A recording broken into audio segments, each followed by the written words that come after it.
वळत पुढच्या आणखी एक महत्वाच्या बातमीकडे. सोनम वांगचुक यांच्या समर्थनार्थ पुण्यात बालगंधर्व चौकात आंदोलन करण्यात आले. असंख्य विद्यार्थी या आंदोलनात सहभागी झालेत.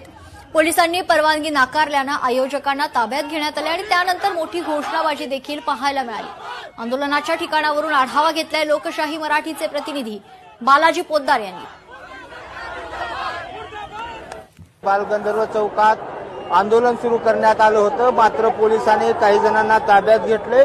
मोठी युवकांची गर्दी पाहायला मिळते.